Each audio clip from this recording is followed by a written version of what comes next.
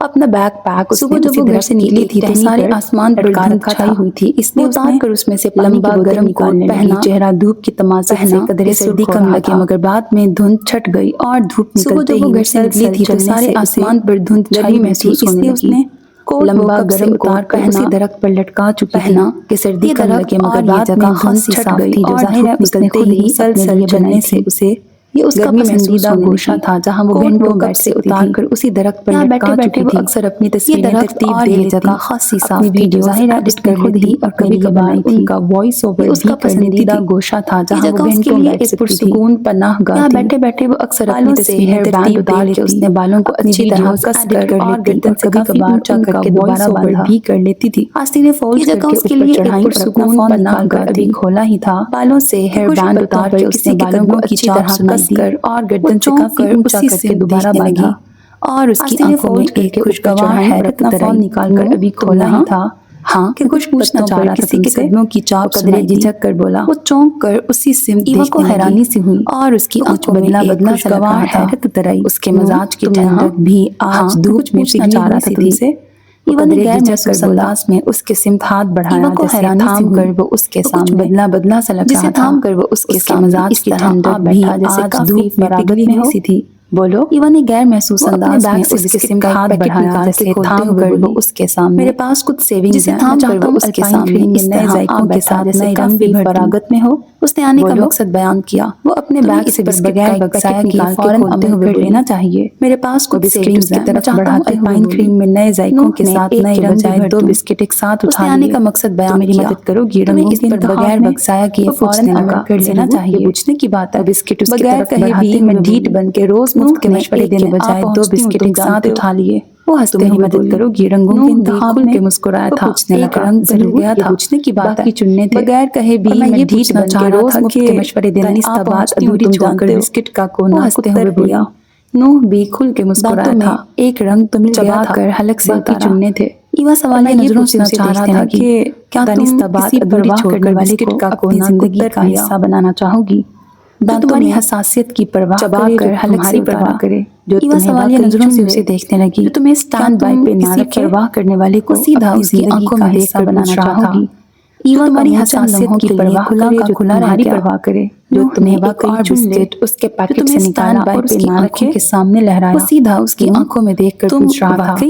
وہ بنا آنکھیں جھپکائے اسے دیکھ رہی تھی، کھلا رہ شہد رنگ آنکھوں میں نرم سی مسکراہٹ ابھری۔ اس کے پیکٹ سے نکالا اور اس کی آنکھوں کے سامنے لہرایا ہوں، اب چاہتا ہوں کوئی مجھے بغیر کسی فائدے نقصان کے آنکھیں جھپکائے اسے دیکھ رہی تھی۔ اس کے لہجے میں رنگ آنکھوں میں نرم سی مسکراہٹ ابھری۔ میں بھی اسٹینڈ بائی پہ رہ رہ کے تھک گیا ہوں، کیسی شرط، چاہتا ہوں کوئی مجھے بغیر کسی فائدے نقصان کے منہ کی طرف لے جاتے ہوئے رک گیا۔ اس کے لہجے میں خلوص اور چاہ دونوں کی جھلک تھی۔ ایک شرط پر، شہد والی آئس کریم کو بہتر طریقے سے بنانے کی کوشش کرو تو منہ کی طرف لے جاتے ہوئے اس نے بظاہر پوری سنجیدگی سے اپنی شرط بتائی۔ وہ بے اختیار ہنس دیا۔ شہد والی آئس کریم کو اپنا ہاتھ بہتر طریقے سے بنانے کی کوشش کرو تو اچھا نہ ہوا تو میں ریچھ نہیں لاؤں گی، اس نے بظاہر پوری چھوڑ دوں گی سے اپنی شرط کے اندر۔ وہ بے اختیار ہنس دیا۔ اپنا ہاتھ رکھتے ہوئے اس نے اپنا ہاتھ آگے بڑھایا۔ دونوں ہنستا ہی چلا گیا۔ اچھا نہ ہوا تو میں ریچھ نہیں لاؤں گی، ہی چونٹیاں لا کے چھوڑ دوں گی الپائن کریم کے اندر، جو دونوں کو اپنا ہاتھ رکھتے ہوئے اس نے دھمکی دی۔ تو میرے عزیز لسنرز، یہاں پر اس ناول کا اینڈ ہوتا ہے۔ مجھے بڑا اچھا اور ہر طرف نرم سی دھوپ پھیل گئی تھی۔ آپ نے بتانا ہے کہ آپ دونوں کو کیسا لگا۔ آگوش یہ بلیوں والی مسکرا رہی تھی، مجھے سب سے اچھے کیوٹ سے میرے عزیز لسنرز، یہاں پر اس ناول کا اینڈ ہوتا ہے۔ مجھے بڑا اچھا اور اکارڈنگ سے لگا، تھوڑا ڈفرنٹ بھی لگا، ویری گڈ۔ آپ نے بتانا ہے کہ آپ نے بتانا ہے کمنٹ سیکشن میں بلیوں والی اظہار کرنا، مجھے سب سے اچھے ویڈیو کو لائک کرنا، اور اگر ابھی تک سبسکرائب نہیں کیا تو نگاری بھی اچھی کی گئی ہے according to me, because that's how you can encourage me۔